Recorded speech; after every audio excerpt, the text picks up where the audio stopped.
Welcome to Warblog. It's been a long time, but I'm not going to pretend I've forgotten. But anyway, since August, I've been so sort of stuffed. But obviously, so much has happened. Obviously, a lot in Ukraine, but also in Israel with the Gaza, which I never bothered to really write up. The Lebanon incursions, which I neglected to write up. I was looking at it, I think I've got to do it, but I didn't, so I've been lazy. And also the fall of Syria. I mean, it was like absolutely surreal, and I thought I'd better do that, but I couldn't quite get my head around what was happening. But all that sort of aside, and then I read about, there's things been happening in Sudan. I've been bookmarking things. I think I'll just do that, and I'm forcing myself to do this. It's way past any time that's reasonable for me to do this. I've got things I've got to do. But I'm forcing myself to do it because I had a few other thoughts. So, but I thought I'd do this Myanmar scenario, mainly because there's quite a lot else, nothing major, but that I'm considering really. So basically, I'm just going to sort of look at this briefly. Obviously, I couldn't even remember how to do a screenshot. I didn't even know my password for it. It used to be Screenomatic. It's now ScreenPal. I didn't know how to log in. Didn't know how to start it. I've had to figure all that out. But I'm not gone. I'm not leaving it. I'm not. But I know how these things work. You sort of say, oh, he hasn't updated for long. He's not doing it. But I am. And I keep saying this every time. Oh, now I'm going to sort of like really get back into it. And I do intend to do that. But I've had another sort of consideration that, whilst in all reality, because I'm just looking at a couple of other screens here, might or might not happen. But what my intention is now, because I was watching some people, what we got here. So we got the Ark. Well, this is the Arakan army, who essentially, they led the coup in Myanmar in 2021 or about then, but they've been losing to the rebels. So there's all these rebel factions, and in this case, I actually used something else here. I've actually used ARSA, which is the Arakan Royal something or other units, but I had those made up, and I just renamed them. So that's actually sort of wrong, but it might be right.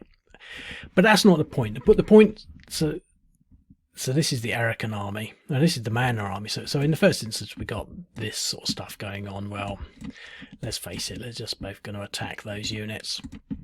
So basically, I'm really, really planning 5-1 odds DE. So they're just going to push these units back. I mean, they've even got more movement. We can still do the same thing here. So they're going to go again. A DE, we just pushed them back. How much more movement? They've not really got any. Oh no, they can still get to there. No, they can still get to there, but they can't really get any further. So that's as far as they can go. The thing is, I just want to really start doing it again. But what I'm trying to get to is I've been watching some other political commentators, and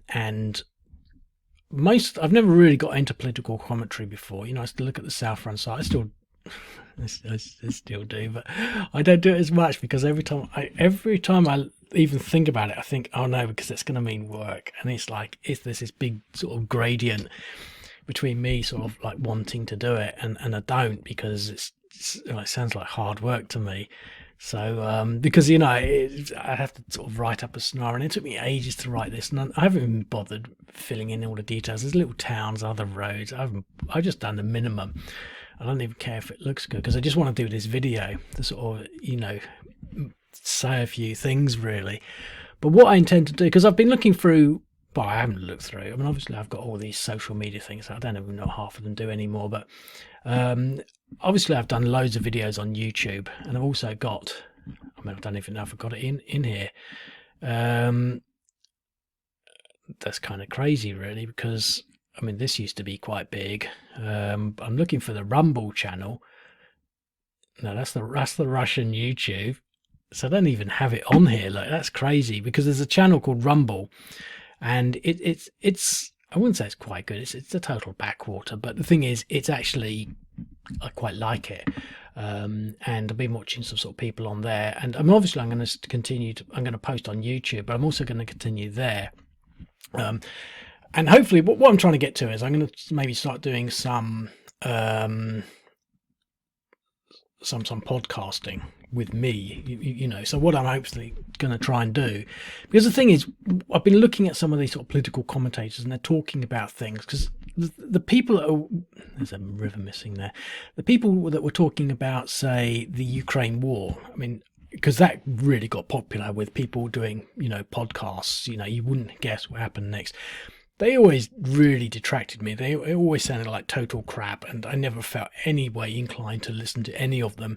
They were all sort of getting tens of thousands of hits for being complete idiots, being really reactionary. But anyway, I've been watching this particular sort of podcast. I won't say who they are, because I don't want to really sort of say too much along those lines. But they do it really well.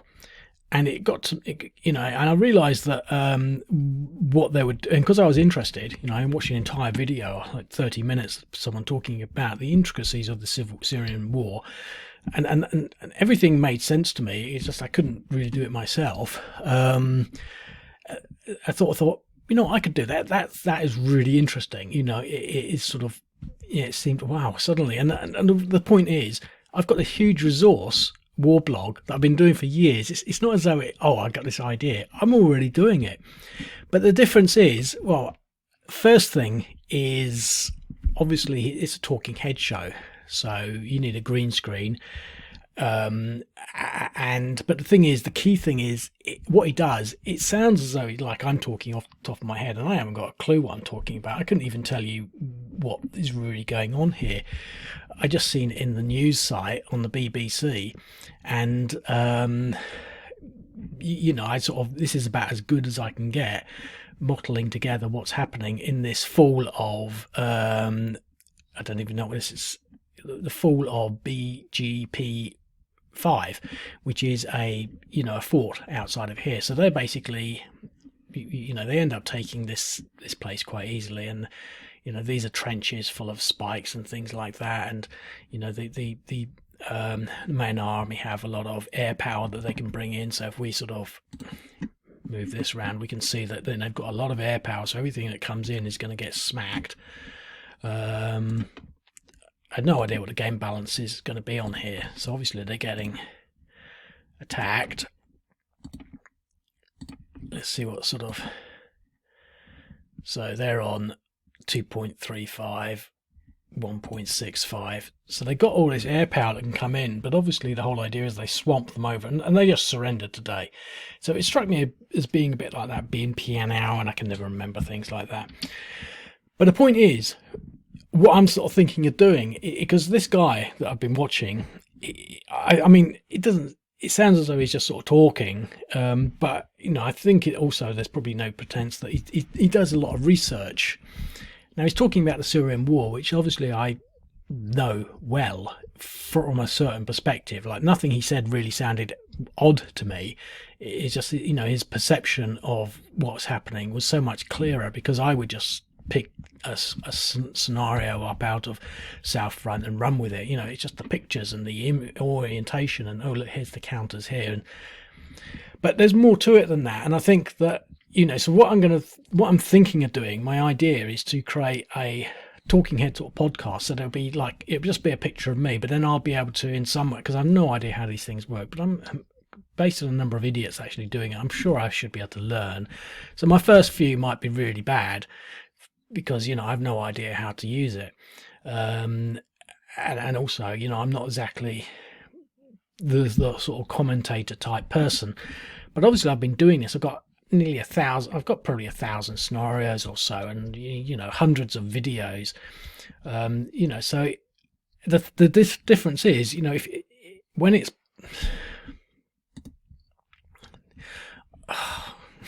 I didn't want that, but God, so you know my email address is, but it doesn't matter, because it doesn't work.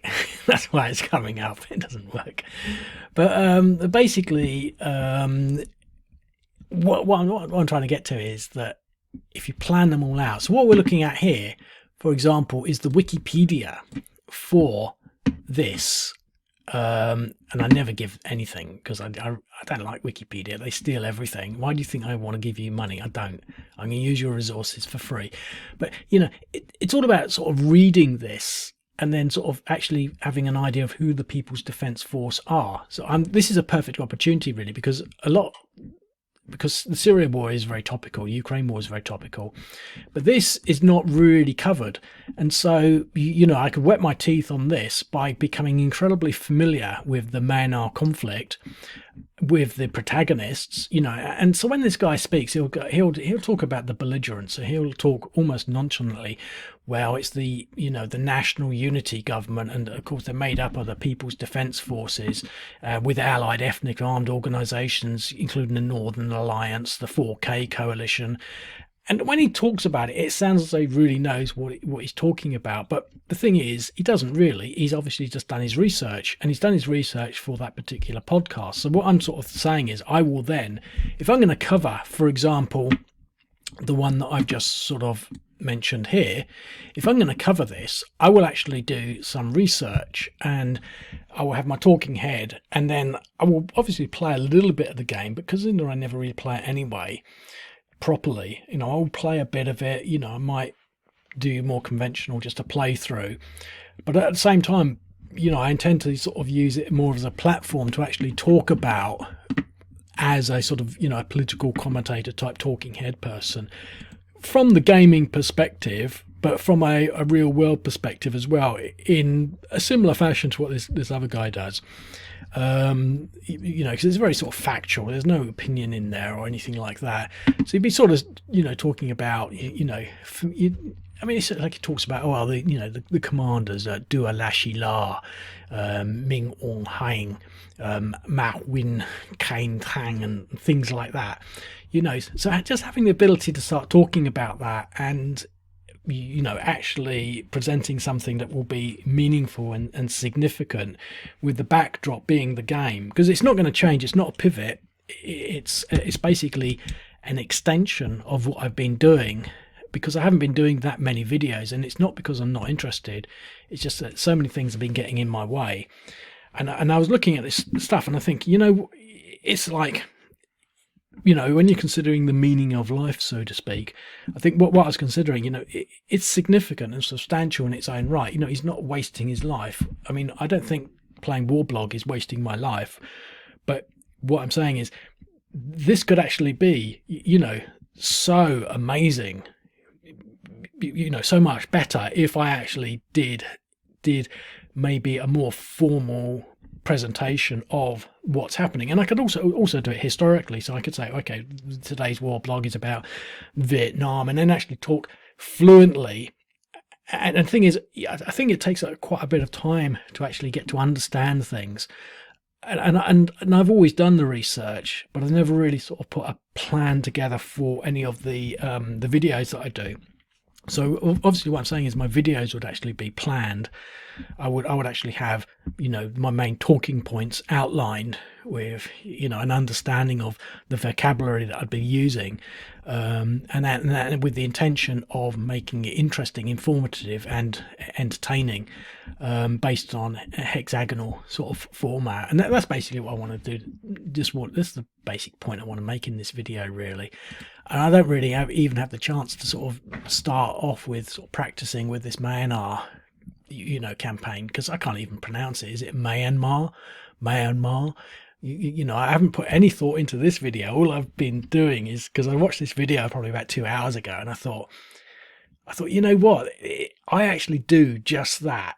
This guy covers a more international politics, more American politics, and obviously the Syria thing is having an impact on that. But he obviously is touching on it, and it's so interesting. And you think, that is a be all and end all. That's a purpose in life, so to speak, from the point of view that it's interesting and entertaining. And I thought, I really want to do that, because I've got the platform, I've got the basics in place. The only thing is, just like, as it's been up to now, whether or not I actually even get into doing one episode or do anything frequently. So I will be sort of, doing it just whenever I feel like it. But instead of doing, and I probably will do these normal, just general blurb videos, because a lot of them I just, I will just actually just play the game. But I'd be in bed, sort of, and I just think, right, and just knocking out a video, and to be quite honest, I never really expected anyone to sort of truly watch them. There's hundreds of videos, and to be quite honest, I don't really think that they have any views. I'm just going to sort of look on. So I don't really want to open up too much because I don't like using my work video to do this in case something sensitive comes up and it spoils the whole video.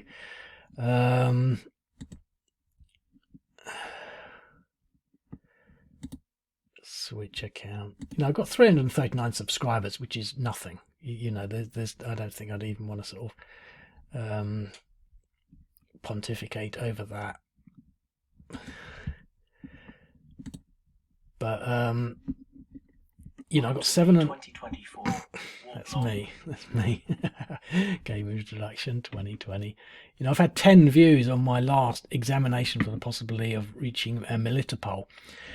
And the thing is, roads to, I've had 4 views on roads to Ganivka, 6 views on roads to Perezidono, or whatever. I can't even pronounce these names. Oh, I did a video 4 months ago, the Kursk incursion. So the bottom line is, I'm probably just saying the same thing. I think that there is actually, because I'm thinking, well, if looking back on my videos, I've always known that they were sort of, I find them quite interesting. But whether or not someone will say, oh, I want to look at this, because even this talking head guy, the thing is with his videos, I'm pretty sure that no one would ever watch them. They're topical, which means you watch them then, and that's it. You're not going to go back and watch a video you did 6 months or 6 years ago. And so there's no, sort of pontificating over that. But these might be slightly different. But the thing is, what I'm trying to get to is it's sort of interesting. You go online and you're looking for content, and trying to find someone that is interesting. And obviously, it has to be, you have to sort of decide that I'm interesting, and I'm not particularly that interesting. So I sort of know that, but I'm involved with interesting things, and because it's Hex Encounter, if you're interested in Hex Encounter, it's interesting. But I think, what makes it less interesting is if it's just what I'm doing now, just warbling and uttering absolute crap, which is how I've always done it, because I feel like doing that. I'm just sort of creating a video. Anyone can do that. But I can actually hopefully develop an audience by being more professional. I don't like that word, but being more structured and considered about what I actually say, with a plan, and actually having some thought with how to present that, and actually for my own sake developing a better understanding of what's happening by actually using that time and opportunity to make sure that I've learnt things, because I've been doing all sorts of stuff along those similar lines, continued professional development, learning things that I think I already know. But for example, just going back to this Myanmar, even just practicing the word Myanmar so I can pronounce it properly without sort of constantly wondering, because this is what we're dealing with. I did the search there, the Arakan army claim to administer most of Rakhine State, which is where this is. This is Rakhine State. That's where this base is. But I don't know which direction they came from. I don't know the difference between, the Chin National Army and the one that we're dealing with here, the Arakan army. What's the difference between these two? So basically, by forcing myself to actually understand who the Arakan army are, I will then be able to, communicate that, and it will serve me well. I'll be able to sort of, gain an understanding and fluency in that matter, and also, make a little more sense to anyone listening to me, as opposed to a complete sort of random spiel, which can be quite dull and boring. The Karenni National Defence, because this is actually a big thing. This has been going on since 2021. I've done about 2 scenarios from it, but it's never in the news. And 2022, sod's law, it will stop now that I've got into it. But I thought, I could be an expert on the Myanmar conflict, but also other places like Sudan. And the thing is that what I didn't want to do, and this is what I didn't want to do, because basically I didn't want us to just jump into the Syrian war again, because I did so much. But the only reason I did the Syrian war so much was because I had more time then. And I think, where did I get all that time? I don't have that sort of time anymore. We've got the best war in the universe going on at the moment, the Ukraine war, and I have no idea what's happening. I sort of tentatively look at stuff, and every time that sort of some report says, oh, there's a new development, I feel so guilty. I think, I just can't think. Where's my brain? I've been suffering from headaches and things, and so, but basically I thought, well, this is actually more work, and it sort of sounds like, God, that's not going to happen. But I think, to be quite honest, because the thing with the Ukraine war in particular, I think it's quite slow moving, and I don't know the names of half the provinces. I recognise them when I see them, but I think that I could be a lot more informed and create much better videos that I will enjoy making, and will mean that I wouldn't have to do so much, because I can cover more events. So if I do 1 video a week, I'm not even going to try and do that, but if I angled for that maximum of 1 a week or something like that, I could actually then get it into my schedule to essentially to spend the week considering all of the news for different sectors. So I can say, okay, well, I'm going to start off with today's show, the War Blog show. I could be in the narrative, because I know this other guy, he starts off with, he goes, welcome to the the show. So I could say, I can have my opening spiel, welcome to the show. In today's show, we're going to talk about events in the Ukraine war. We're going to be talking about the latest events in the Syrian war, and some developments in the Myanmar war, and a couple of little points on the Sudan and other sort of conflicts, the Sudan conflict, that might be it. But then I've got a bit of paper, and I maybe say, okay, well, this in today's sort of, I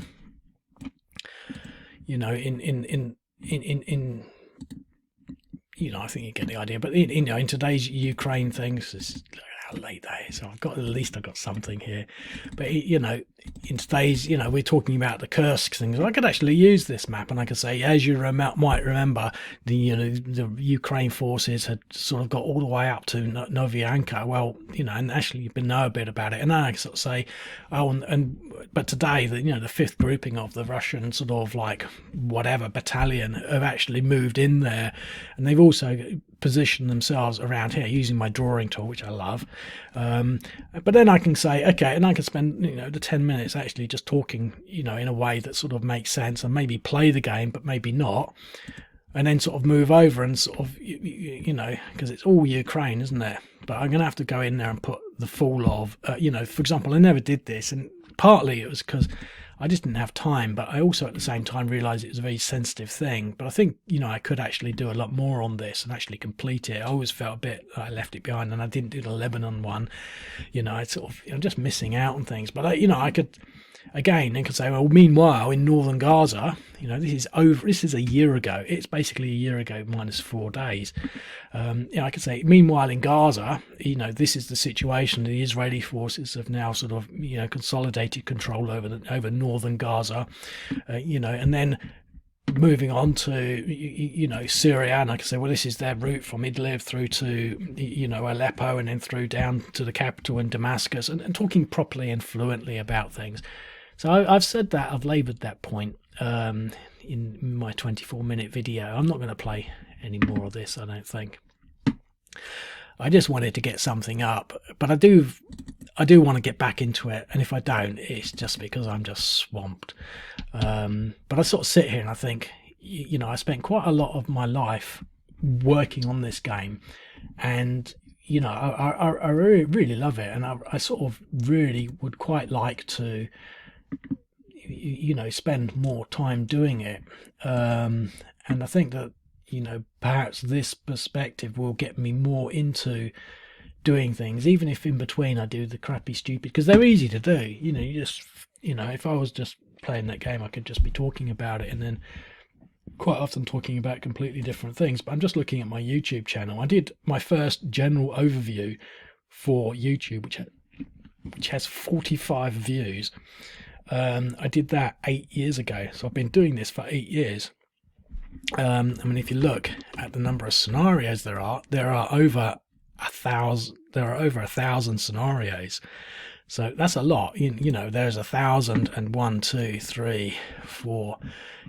This is a lot of scenarios, a lot of work, and I think that what we could see is a new era. I mean, you'll even get to see my face, and when I say see my face, I intend to wear a suit. Not because I think it's really exceptionally required, but that is a sort of thing. This person alternates between wearing a suit and wearing a hoodie, to demonstrate that they're not just stuck up. But it's all very carefully considered. So probably addresses his makeup. Now I'm going to fail on a lot of these things because I just don't care and I don't have time. I'm working and stuff, and it's getting really difficult, and I'm getting old. So but the thing is. And I do sort of tend to talk like this, quite randomly. But I think what the aim will be to be very strict with some kind of not a script, but with an outline of things to talk about that has been researched, and presenting my face, because this person doesn't go and you know what I mean, and then I say all this stuff, and I really want to be more professional, but I'm not going to sort of be so tight that I have to get away with, that has to happen. It's going to be a little looser than that. But essentially, hopefully I'll have a green screen. I don't know what I'm going to put in behind the scenes. This might be a bit advanced, but so many people do it. I must imagine that it's doable. I've absolutely no idea how I would get, doing it. I'd have to have a camera of some sort. I don't even have a camera, so I'd have to sort that out. And I've got a reasonable mic because I do other things. This is it's actually a Podcast Pro and I've no idea. I know who does it, but I can't see it and I can't remember.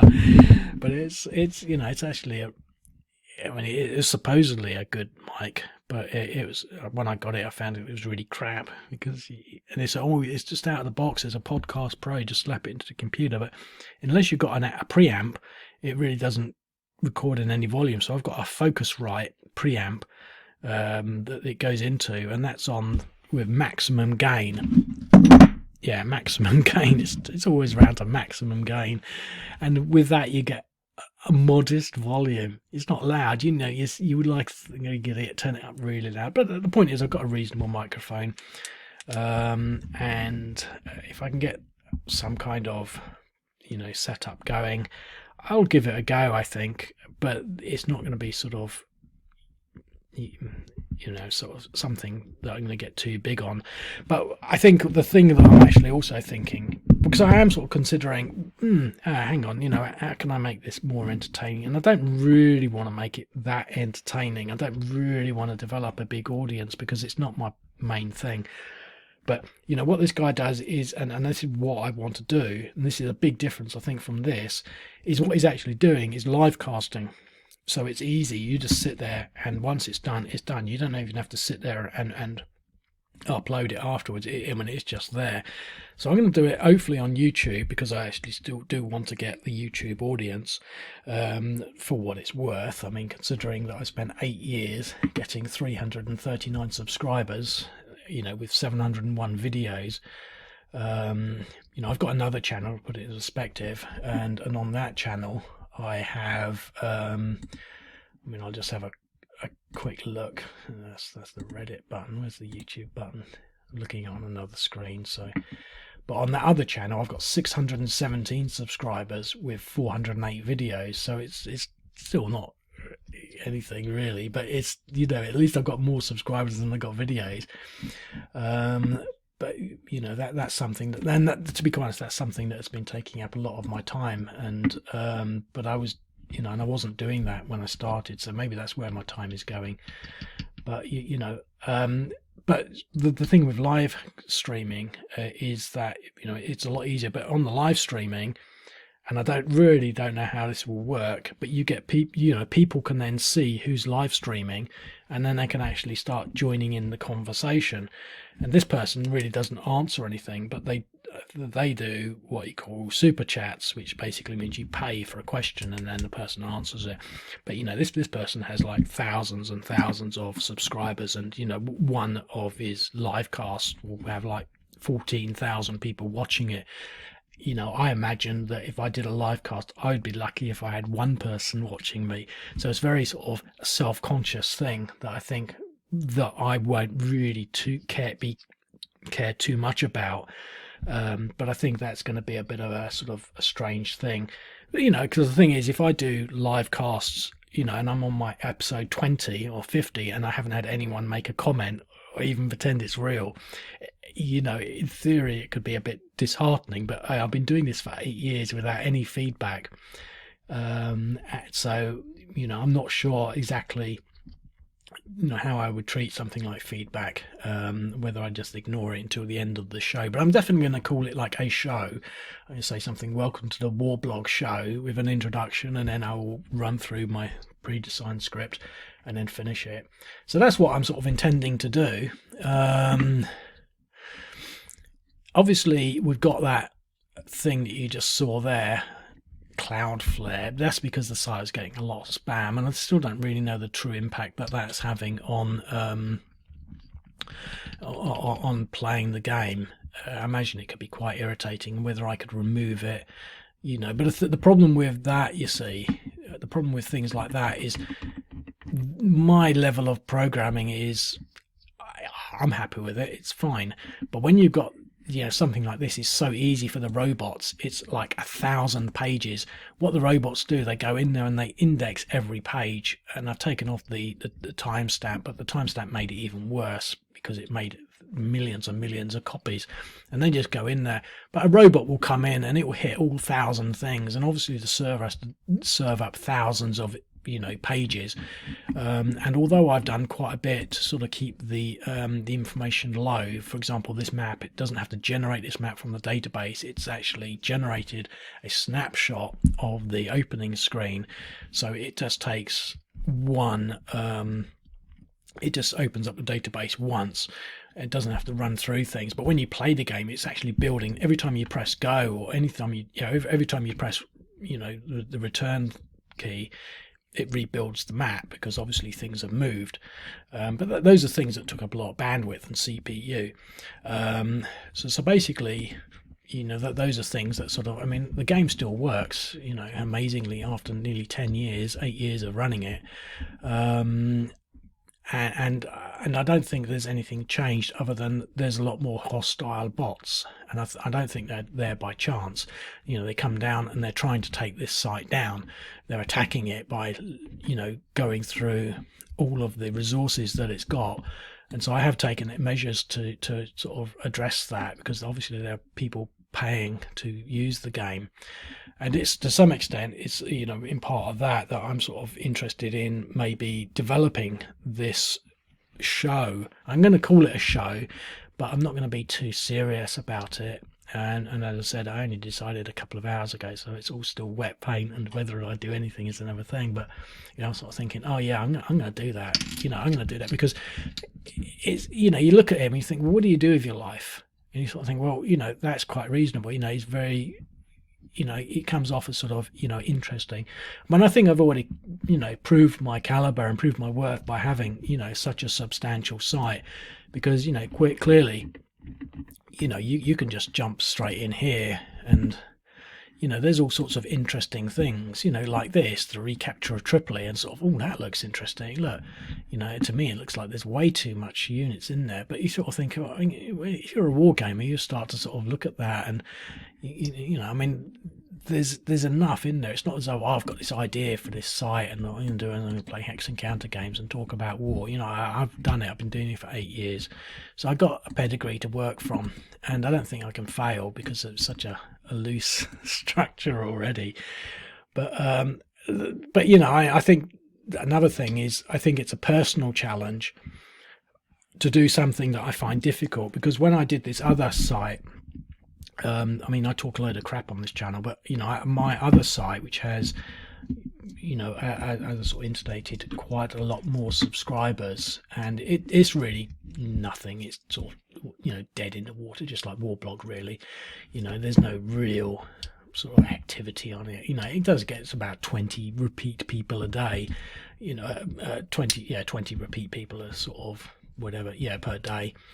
So there's nothing to scoff at really, but at the same time it needs to be tens of thousands to be significant. So but the thing is, when I did that, I had to start talking properly. So for example, I work on the scripts and my videos are much shorter, but if I was looking at this, essentially, for example, if I was reading this, I would have to say, throughout the 2021 to 2022 dry season, various groups in northern Myanmar carried out ambushes against military outposts and convoys.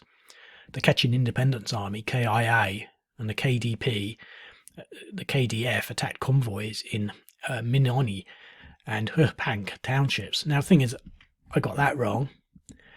No, I don't really. So I'd have to practice at pronouncing these, and I wouldn't be reading a script like that. But the thing is, you've got to sort of say things, so you have to sort of learn these things. And I think what I'm saying is it's different to just talking a load of crap straight into the microphone like I'm doing now for 36 minutes. You actually have to you have to sort of apply yourself in a different way, and it's a discipline. And I learned that discipline, but now it's a new discipline of doing a webcast, so a live stream, and I think I'm going to do it. So obviously, and the thing is, I know time goes really quickly, so 37 minutes just goes in no time at all. But so yeah, I think I'm going to leave it at that, because I think I've made a complete mess, pig's ear of this whole thing, from a general perspective. But the point is, I could have said it just once. I'm going to do a live stream. I'm just really thinking aloud, really, and so I'm going to sort of upload this. And whether or not I do anything, but I might look, because I had a look at green screens before on Amazon, and you can get a sort of a cheap green screen for like £50, and it sits behind you, and so I might do that, but I have no idea how it all works. But I think I'm going to maybe try and do that. I don't really have the money to do it, but I'm going to say sod it. Debt is debt, and it's going to make a huge difference how much I owe. But I think if I can actually take, I really love Warblog, and I really love this game, and I really want to sort of like take it to the next level. I just want to get back into it, but I think that doing this live streaming will assist me in other ways. I mean, it was like towards the end of sort of the main Syrian civil war, I was always sort of saying in my videos, oh God, no my luck, peace will break out. And, peace was breaking out. It seemed like everything was settling down. The Syrian civil war was over. The Libyan civil war was over. There was no more Iraq war. The Afghanistan war had ended. And I was saying, oh, peace is going to break out. And then all of a sudden, Ukraine happened. And so what I'm saying is I think there's always going to be wars. And the Myanmar, and I have to even make an effort to pronounce it properly, because I don't know whether that's correct. It is sort of somewhere else. It doesn't get any coverage, mainly because it's not really in Western interests. But it's just so finesse. I think there's so much scope to actually getting in there and actually being an acknowledged expert, or at least appear that way by doing some research. And and so what I'm talking about, peace breaking out, because obviously it's not nice really to say, but hopefully there'll be some really good wars in the future I can really get into. There's that stupid thing again, which obviously is not the right thing to say. We shouldn't be looking forward to more wars, but I think generally speaking, there is, it looks as though there's going to be more. I can't see where there will be, but obviously there's the possibility of an Iran war. There's always the possibility of the Taiwan war. And there's always possibility of whatever happens from Ukraine. The prospect of peace breaking out just means that I've just got to do more historic scenarios. But that will at least, that's what people do. They cover current events, and I like current events. I like the current events that involve war, for reasons I've explained in the past. It just it's just something that I've been doing now, so I'm gonna work on it. So I'll leave it at that, because I've got to end the video at some point and then upload it and stuff like that. But for anyone that's even made it this far, which I doubt is anyone whatsoever, I always talk as I'm talking to myself. There's going to be I've not forgotten, just because it was the 6th of August. Basically what happened on the 6th of August, I went on holiday and I got back in November. Obviously I haven't done anything since, so and I should have. I wanted to do things. I think I was on holiday I wasn't. I was on holiday about 26th, but I kept thinking, I'm going to do it, and so I'm not dropped off the planet. That's not what's happened. It's just there's one excuse after another, and to be quite honest, it's taken me 41 minutes to do this. Obviously I had to make the scenario, so that takes up time, but it's not as time consuming as my other YouTube thing, which can take 2 hours to make a 5-minute video at the best, and then you've got to upload it and things like that. So it's actually still quite easy to do. But anyway, I'll leave it at that. As I said, expect more soon, but don't be surprised if you never hear from me again. No, you will definitely. But anyway, I'll leave it at that. I'll speak to you later. Cheerio.